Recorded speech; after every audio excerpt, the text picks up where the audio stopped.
I'm Sam Schroetke, Doctor of Physical Therapy with Physical Therapy and Hand Clinic of Hillsboro. And in this video, I'm going to show you what I had to do to overcome this lumbar pain, strain, whatever it was. All I was doing was about to reach into my trunk. I hadn't even done it yet. I had opened the trunk. I was moving just to get something out of the trunk. I hadn't even bent over yet. And it felt like there was an explosion in my low back and it almost dropped me to my knees. It was a deep pain and I couldn't move at first. I just sat there. And then when I was walking like I was in a body cast. Not just because it hurt, but it also felt like I was that stiff. Everything seized up on me. So in this video, I'm going to show you what I did, the sequence of movements and positions and exercises I went through to significantly reduce my pain, to get to the point where I could sit and stand and walk again. So stay tuned. This is what I did. And this will work for the majority of you who do get these types of lumbar strains occasionally.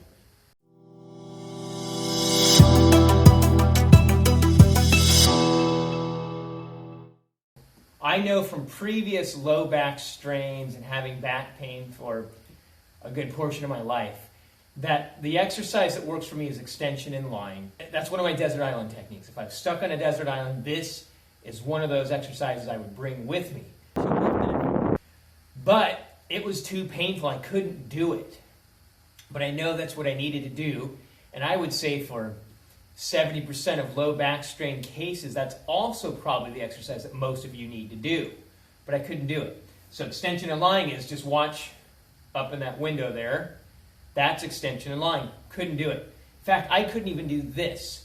But I had to get this arch in my back. I had to restore that lordosis because I was stuck in a little flexion. But I couldn't even do this. I had to start like this. I just lied down on my stomach, and now it was so painful that when I exhaled, because when you exhale, you get this, you feel gravity kind of drop into your back. You sink into extension a little bit. There's an extension force there. And every exhale, oh man, at first it really hurt. I had to lie like this, taking slow and controlled breaths, letting all my air out. And it would kind of grab. But with each exhalation, it got better. And I just probably laid here for 5 minutes. This is what I had to do until it felt relatively normal. Maybe a little stiff, but it was no longer painful. And I could exhale fully.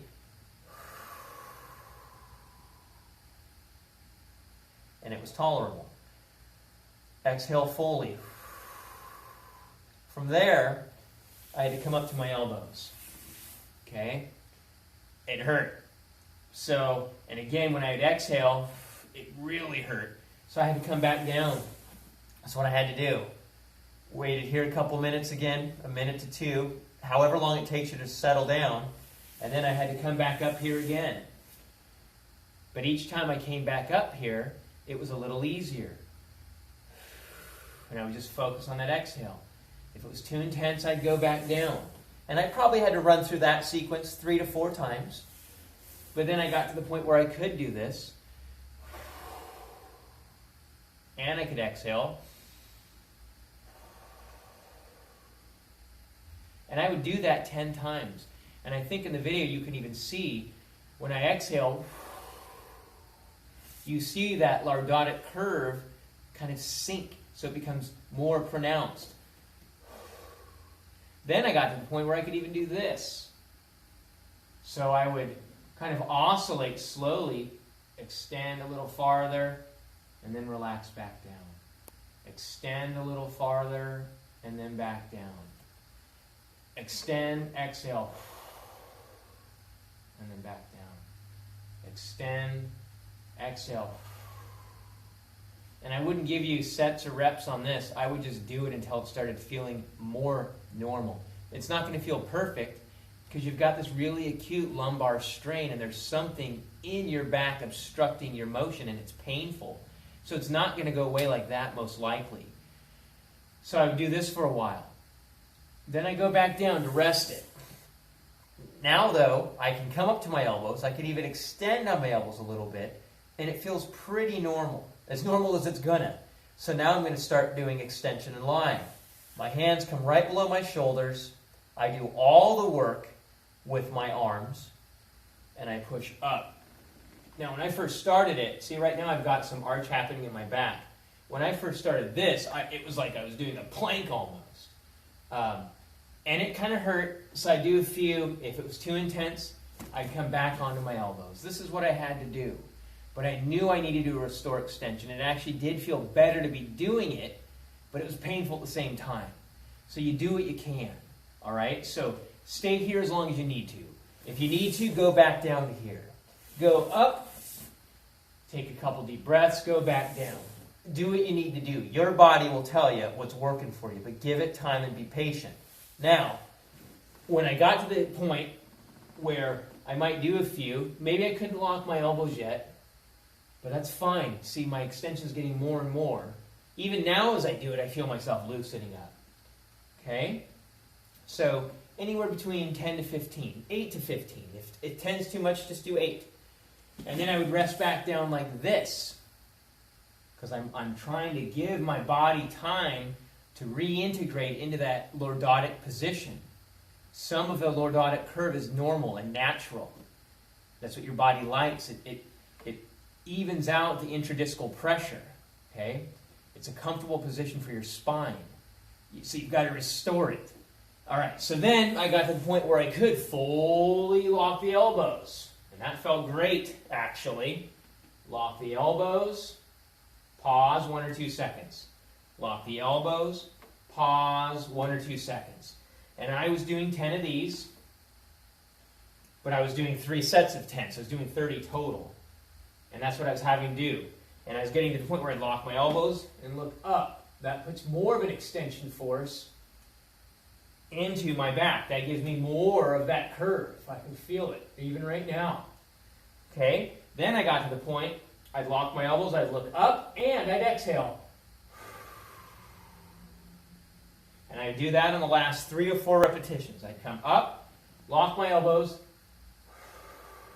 exhale. I'd come up, lock my elbows, exhale. Come up, lock my elbows, and it felt really good. Then I would rest in between sets like this, and I'd let myself rest for 1 or 2 minutes. If you did a set of those and it kind of stirred things up a bit, come back down to here, okay? But I didn't need to do that, actually. Even though it was still relatively acute, I was resting like this. I'd let things settle down, and then I would do another set of 10 to 12, okay? So hands go into your shoulders, and then you do all the work with your arms, lock the elbows, look up, and then back down. Slow, rhythmical fashion. Lock the elbows, look up. And that's what I would do. So I do my second set of 10. Remember the last few, I'd exhale, lock, blow. Feel that low back sag. Down I go. Up, lock, blow, sag. Do that several times. And then I would come back to here. Rest another minute. All right? And then I do my third set. Now when you're getting up from here, because it's so acute, you can re-derange, you can re-obstruct your motion very easily. So we're trying to restore this curve in here, which I've now done. If I were to get up like something crazy like this, try to do this big sit-up and crunch like this right round my back, there's a good chance you would have lost the gains you just made. So when you get up, you almost have to kind of shimmy this way. It's a little different when you're on the floor, I get it. But do what you can. As much as you can, try to now preserve that upright posture and maintain that lordotic curve. Our sitting posture is crucially important because we spend the majority of our day sitting. If you have an acute lumbar strain, you're having a hard time extending, bending backward, and it takes you a while to restore everything, your sitting posture is crucial because if you sit like this, that's the exact opposite motion of what we just worked to restore.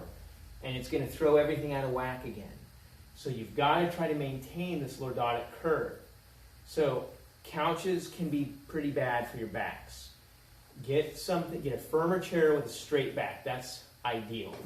Also, ideally, if it can, you want your hips higher than your knees. Because if your knees become higher than your hips, it promotes this flexion. You're going to lose that lordosis.